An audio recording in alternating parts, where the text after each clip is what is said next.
Chères Polynésiennes, chers Polynésiens, tous les électeurs de la circonscription 1, notamment des archipels éloignés des Tuamotu Gambier et des Marquises Yaorana, Kuraora et Kauhanui.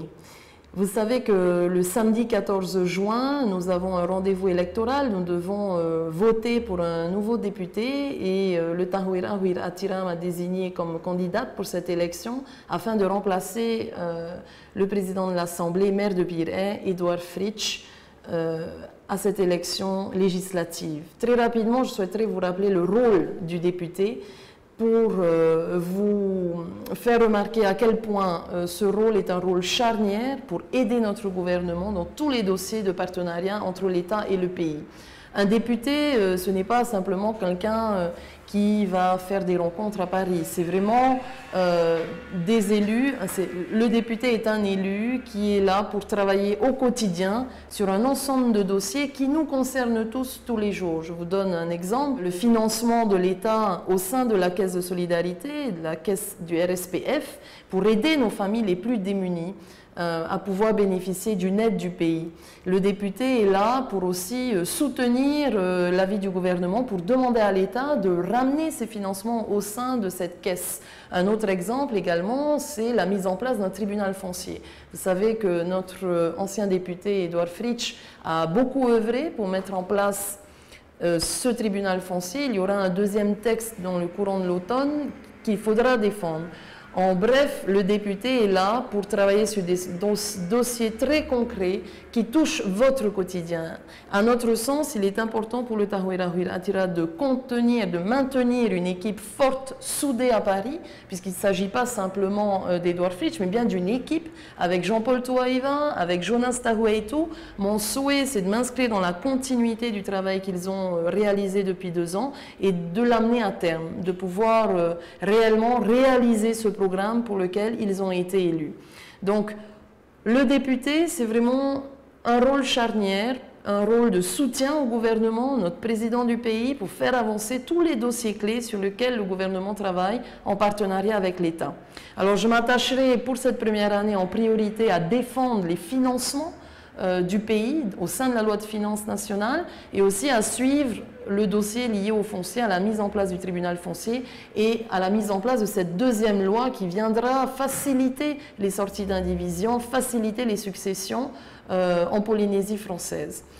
Je terminerai simplement par vous dire que ce rôle de député est fondamental pour apporter aussi la voix de la Polynésie française au sein de l'Assemblée nationale. Nous sommes là pour défendre nos compétences, défendre nos spécificités. La Polynésie française est une collectivité à part, ce n'est pas ni la Nouvelle-Calédonie ni la Réunion. Nous avons nos spécificités. Je serai là pour défendre aussi cela. L'objectif, c'est aussi d'expliquer à l'État que nous avons besoin de toute sa solidarité parce que la Polynésie est répartie sur une surface grande comme l'Europe. Nos archipels éloignés souffrent de cet éloignement, notamment en matière de prix, en matière de transport. Nous devons être là, au rendez-vous, pour garantir, notamment au Tuamotu, au Gambier et aux Marquises, garantir une qualité de service public au meilleur prix. Et ce sera également notre objectif. Très concrètement, pour vous, au niveau des archipels, l'objectif sera d'apporter des solutions pour lutter contre la vie chère, abaisser le coût de la vie, notamment sur le plan de l'électricité, sur le plan du traitement des déchets. Un autre exemple également, c'est la continuité territoriale pour prendre en charge aussi le coût de transport de nos étudiants qui viennent sur Papeete et qui ont des difficultés aussi à pouvoir assumer ces charges. Voilà quelques exemples pour vous montrer qu'un député travaille très concrètement sur des dossiers qui vous touchent au quotidien. Donc je fais un appel à la mobilisation, je vous invite à nous soutenir le 14 juin pour conserver au sein de l'Assemblée nationale une équipe cohérente avec notre gouvernement, une équipe qui sera là pour défendre la Polynésie française, pour vous défendre au quotidien. Maruru meit e yaorana. Et muta e mutu hine no te whenua tuamotu, te anu atu to te whenua e nana, yorana I te rewhano te atua to tātou wharereira. Wei te o tau, ua whahepohi au e waisho I ta uti a depute, I muri a I te iema I tira a uire o te tupuru tui to tātou ne whenua, e mi ta utu I te ua hoi mai te uri o piri ai roto I tō tātou rima. Te mea ia o te titau hia. Te vai sone au I tō ti ara, e ua whiruri mai te taho e rahu I ra atira. Te tino e au, te tino e tano, e ti atu no tātou I te whenua whrani, mi ta utu I te o mai ti mai mātou I a mai nasaj. Oi te ia te mahine. Te mahine te ia o te I te hia tōna paraurotu I te apo rārheo tō tātou whenua, pere te teni no tā tātou tomi te mātūtūr a tapura fufu a o tō tātou whenua, ui te hia tōna arawihi no te tua tapapara. Ui te ato hia rā tōna puai I hupa e wahine uhipa te. Te mea pae maana no hia ara o tōu te hia tōna waira. Atiro tō ona I tā tātou pupu taho e rahu I ra atira. Ma I te hia ona I te apo rārheo te whenua I te matahiti e mahamoro anei. E te e mahana, te tawini nei o ia tatu, te taho e rahu I ra atira. E nenhea ue haapapui o tō te tūru papu nei o mai nasaj I tā tātou mō opuara, no o tō huara, I roto I te momotu atea. Tāna ia e haa nei I te e mahana. Ui te o tō, te te pute no tātou, tino te e rewa I te whenua whrani, e rewa pinipine e paramau, no te harera I turu I tā tātou mō tāpura o hupa, mea he te mō opuara. Ia I te mai o tō. Te vene te I tuha amoni e titau hiara no te ai tā tātou RST, te monia tā o tō moni. No te pēo te ānei tā tātou moni tamari I te moni atu mōru au, no roto I te I a whatane. Haratua ona I rira no te tua tapapai te parau o te whanahora I te moture api, whauhi ai te parau no tō tātou mō whenua. E te vea tura, maanon one iau I te parau no te area moana, tō tātou area moana e pā milioni kilometera. E titau hia I rira atua ia pāruru mai te hia te rira, e te hauwhrani, o te mea tiana re tarau ea, no te ria tāpura hupa, tāna to ia e haa no tātou. Te I te mere o tō, hua here mā. I te I mahana, e toru tō tātou te pute. O weisho I tō ti ara, te mana ona ora I te I mahana, ia vai noa tara whaito ni hoi te toru. Mi te peo noa atu e ere tātou I tara pārheira, e mana mai no te tawini hui ra atira anei, e hue roa te hupa I whrani, e te mea o tā mātou I patu mai a piti mataheiti I tēnei, te ti aturi ni au I oreo maina, e manuia mai, e whiwhi tātou I tiri awai. No rira, mi te peo e te turu nei tātou, tōtu momutu, I te I opuara arahei tā te whaaterera o te whenua, e whaatia whahau tō tātou whenua, te terera a fōwha, nā muaro. E muriso e te whaatupura ai te hupa, no tā tātou mo tamari, no tā o tō mo tamari, I roto I te momutu, ai tātou e rāwe a waere mā. Maurira, ia turu mai o tō.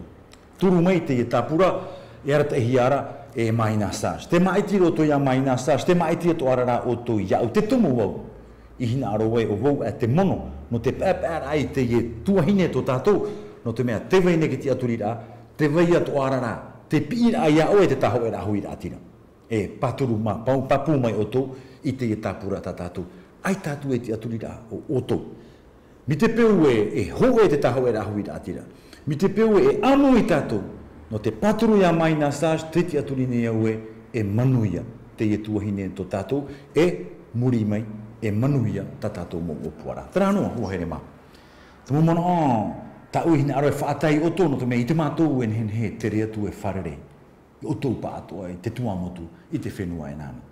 Tera rā, te titau nei au I tā o tō te aturira. Mi tā o tō I te aturi e nā, ke taho e rahui ra tere, whaati ai te e whenua. Nā te whaaterera o te whenua, rata e hia Gaston Floss, e whaati a whahau tō tātou whenua, te parautu nei au o tō e a tāmaua. O tō I te whauti, I te horoa, I te whauta, I tō o tō te aturira, inia, ia mātou ne. Ia mai te o tō I te arwhano te atua, ti e atu mātou, te parau api, te ie, mō mahana I haramaine. Iorana. Hoa here mā, iau rāna, maruru I tō tātou wharerera I te ie mahana. E man opoto no te ie nā roto I tō tātou reo, nā moaroa no te haamaruru mei te taho I rahuira atira, no tāna te aturira papu, no te ie maitira api, maitira depute. E hina aro atu avau I haapapu mei te aura, te whauwha o te ie toro a depute. Nen he prau, tra te ho e toro a no te tauturu mei te tō tātou peretiteni, tauturu mei te tō tātou whaaterera ahau, I ni hoara I te teimau tūha ohipa a mui e te hau whenua, e te hau nui, te hau whrani. Te teimohi ora, te vera te pro te awhata au te era, e nen he tātou e ani whaahau te whaahaura o te tauturura o te hau nui i roto i te awhata erestetra, te hoi awhata fōu whaaroa no tō tātou nuna i roto hoi te whiwirhei te ienei.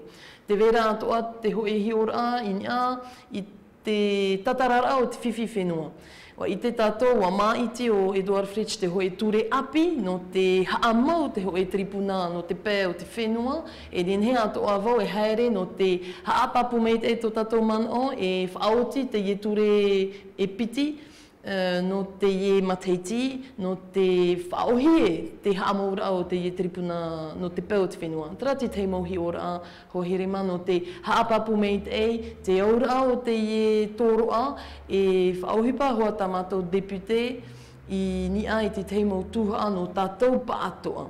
Te vera te pro o te terera fōwha. Tara atoa te hoe rāwea no te tauturu mei te tō tātou whaaterera ahau, no te whaatia whaahau tō tātou whenua, no te whaahotu whaahau tō tātou whenua, e nen hea te mautu te iete e horo atu, te teimo ohipa api no tō tātou ui api hoa. Nō reira, hoa herema, a turu mei te tō tātou tapura, nā maua Edward, e nen hea mātou e haere no te tauturu mei te tō tātou whaaterera ahau, e whaatia whaahau tō tātou whenua. Maruru mei te no tautou te aturira i Aorana.